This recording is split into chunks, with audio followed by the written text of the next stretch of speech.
મારી વાત આપણે સંખ્યા સાથે રમત સંખ્યા સાથે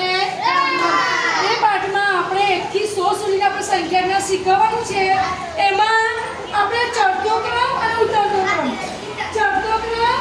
અને ઉતરતો ક્રમ આપણે હું અહીંયાથી સીધી ચડું તો આ નાનાથી મોટી સંખ્યા આવે શું આવે નાનાથી મોટી અને હું ઉપરથી ઉતરું અહીંયા 40 છે કઈ સંખ્યા છે 40 अच्छा 39 38 37 36 35 34 જેમ આપણે ઉપરથી નીચે આવીએ એ ઉતરતો ક્રમ કહેવાય શું કહેવાય અને નીચેથી ઉપર જઈએ એ શું કહેવાય ચડતો ક્રમ અહીંયા 31 થી 40 સુધીની આપણે સંખ્યા લખી છે પણ આપણે આપણા પુસ્તકમાં છે આ કઈ સંખ્યા છે 32 કઈ સંખ્યા છે પછી આ 48 કઈ સંખ્યા છે હા 37 કઈ સંખ્યા છે અને 49 અને આ હવે આ સંખ્યા આપણે ચડતા ક્રમમાં ગોઠવવાની છે હવે આપણી સમક્ષ આપણે ચડતા ક્રમમાં આપણે ગોઠવીએ જોઈએ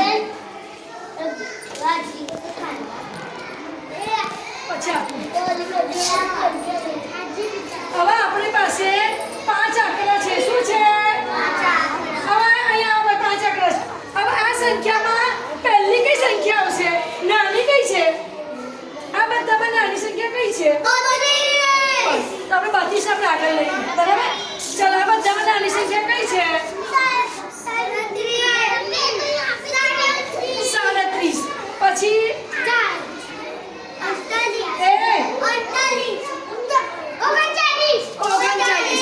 પછી 48 આને કહેવાય આપણે ચડતા ક્રમમાં ગોઠવું શું કયા ક્રમમાં ગોઠવ્યું પહેલા 32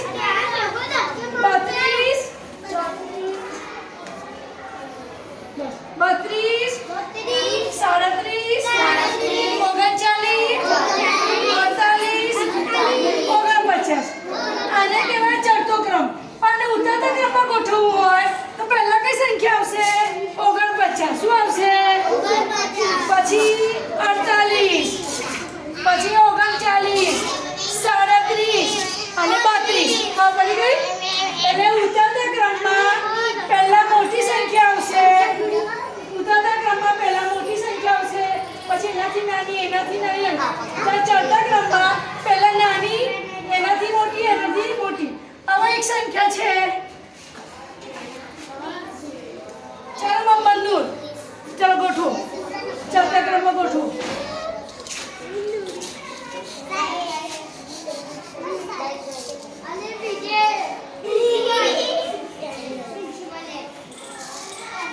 તમે સંખ્યા વાંચો પછી ગોઠવો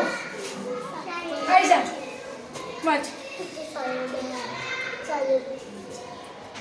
અલીકાજી કઈ ગયો 42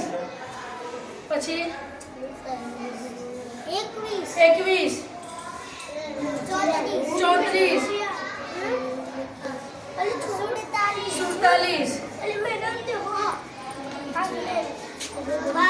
ચલો આમાં આને ચડતા ક્રમમાં આપણે ગોઠવવાનું છે ચડતા ક્રમમાં ગોઠવો પહેલા કઈ સંખ્યા આવશે હા તો ગોઠવ પહેલા કઈ સંખ્યા આવશે 21 ગોઠવ નીચે અહીંયા ગોઠવ અહીંયા ગોઠવ ચલો પછી નાની સંખ્યા 22 ગોઠવ પછી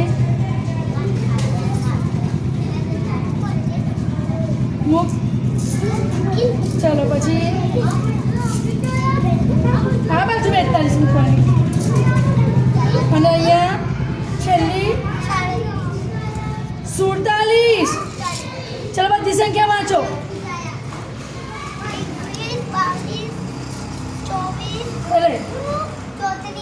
34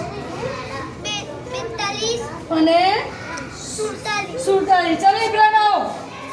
આપણા ચડતા ક્રમમાં ગોઠવી છે. હવે એને ઉતરતા ક્રમમાં ગોઠવો. પહેલા મોટી સંખ્યા કરો આમાંથી. મોટી સંખ્યા કઈ છે આ બધામાં? હવે મૂકો.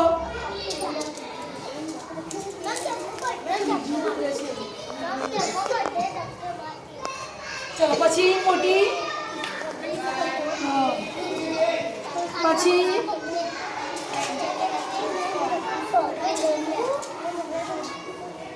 વાંચો સંખ્યા.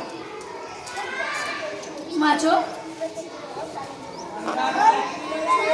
47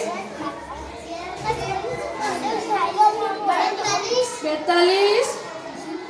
34 22 21. આ કહેવાય ઉતરતો ક્રમ. ઉતરતા ક્રમમાં પહેલા મોટી સંખ્યા આવે, પછી નાની નાની નાની. જ્યારે ચડતા ક્રમમાં પહેલા નાની, પછી એનાથી મોટી, એનાથી મોટી અને છેલ્લે સૌથી